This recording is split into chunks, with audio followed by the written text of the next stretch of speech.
دین زندگی گزارنے کا وہ طریقہ ہے جو اللہ نے انسانوں کے لیے بنایا۔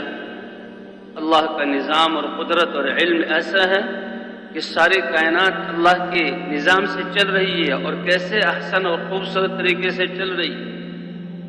یہ کائنات کی ایک ایک چیز، اس کو آیت کہتے ہیں، اللہ کی وحدانیت پر دلالت کرتی ہے۔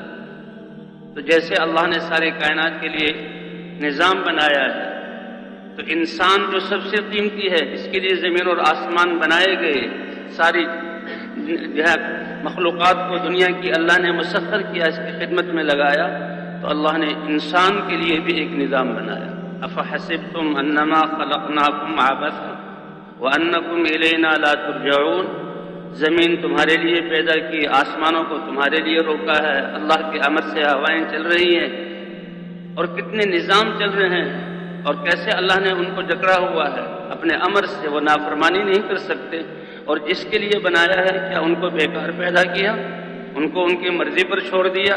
ان کے لیے اللہ نے طریقہ زندگی نہ بنایا، ہرگز نہیں۔ اللہ نے یعنی انسانوں کے لیے ایک پیارا مبارک طریقہ زندگی بنایا، جس کا نام دین رکھا ہے۔ آسمانوں کو تو حکم ہے رکے رہو، سورج کو حکم ہے اپنے مدار پر چلتے رہو، اور انسان کے لیے ہر سانس، ہر حال، ہر موقع پر اللہ نے اپنے احکام دیے۔ انسان کی زندگی کی کتنے شعبے ہیں؟ عقیدہ اور یقین کا شعبہ ہے، اور اس کی عبادات کا شعبہ ہے، معاملات ہیں، اور اس کی معاشرت ہے، اس کی وزارت اور بادشاہت ہے، اور اس کی غمیاں اور خوشیاں ہیں، دن رات ہیں۔ ہر شعبے میں، ہر حال میں یہ انسان اللہ کے مبارک حکم کے اندر جڑا ہوا ہو، اور نبی کی سنت پر عمل کر رہا ہو۔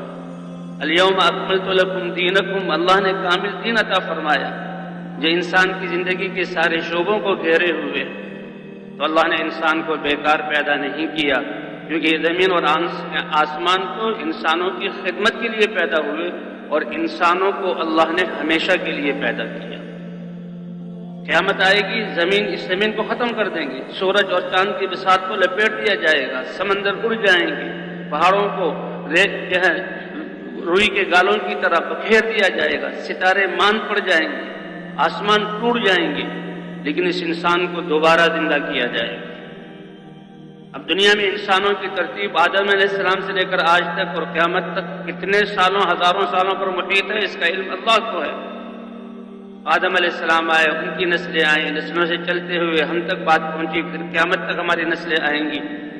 لیکن قیامت کا دن جو یقینی دن ہے، اور وہ حساب کا دن ہے، اللہ زمین کو پیدا فرمائیں گے، اللہ انسانوں کے جسموں کے اعضاء کو جمع کریں گے، ان کے جسم کو مکمل کریں گے، آسمان سے بارش ہوگی، زمینوں سے یہ انسان اگیں گے، ان میں ان کی روحیں ڈالی جائیں گی، فرشتے گھیر لیں گے، اللہ کا دربار ہوگا، جنت اپنی زیب و زینت کے ساتھ لائی جائے گی، اور جہنم کو لایا جائے گا، تکاد تمیز من الغیظ، غصے کی وجہ سے ایسے جیسے پھٹ جائے، اس کی آگ پھیل جائے، نافرمانوں کو وہ جکڑ لے، ترازو کو قائم کیا جائے گا۔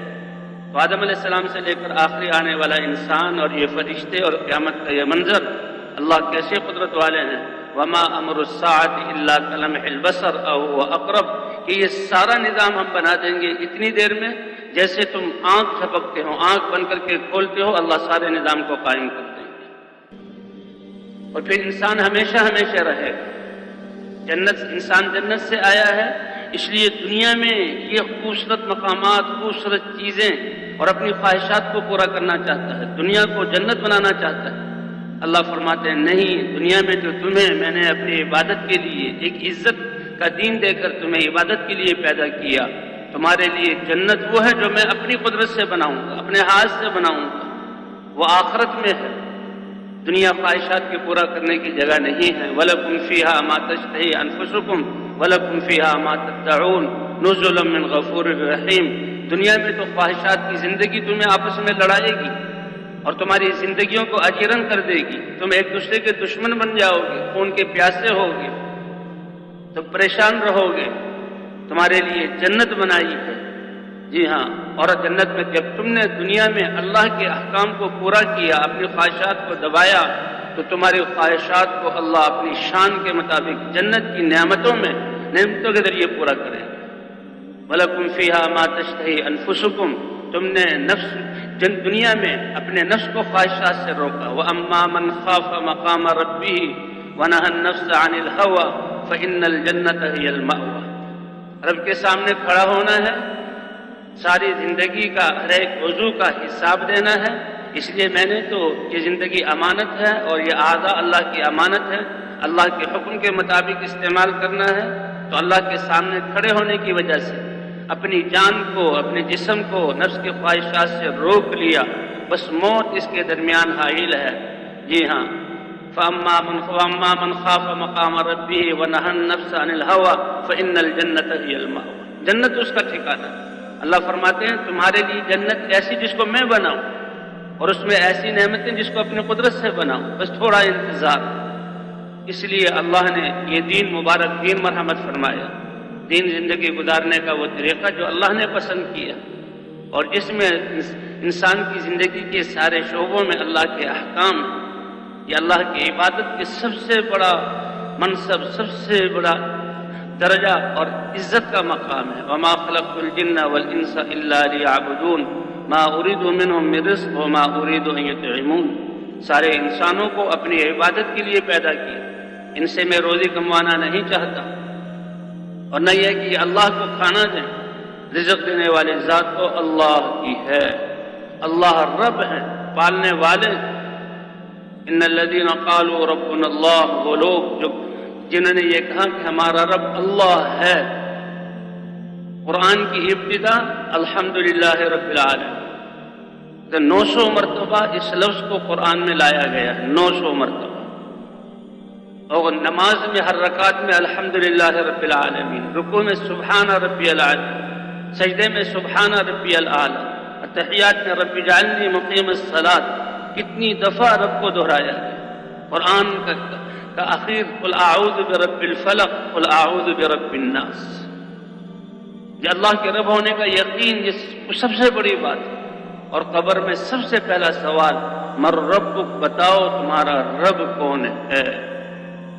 ان الذين قالوا ربنا اللہ ثم استقاموا، جنہوں نے یہ کہا کہ ہمارا رب اللہ ہے اور اس پر جمے رہے ہر حال میں، ہر موقع پر، ہر مقام میں، ہر سانس پر کہ ہمارا رب تو اللہ ہے، پالنے والا وہ ہے، ہم نے تو اس کے حکم کو ماننا ہے. تو وہ آدمی کہے گا ربی اللہ، میرے رب تو اللہ ہے. وما دینک، زندگی گزارنے کا طریقہ کیا تھا؟ دینی الاسلام، میرے زندگی گزارنے کا طریقہ اسلام، جس کو اللہ نے میرے لیے پسند کیا. ہوش سنبھالنے سے لے کر موت تک میں تو اللہ کے احکام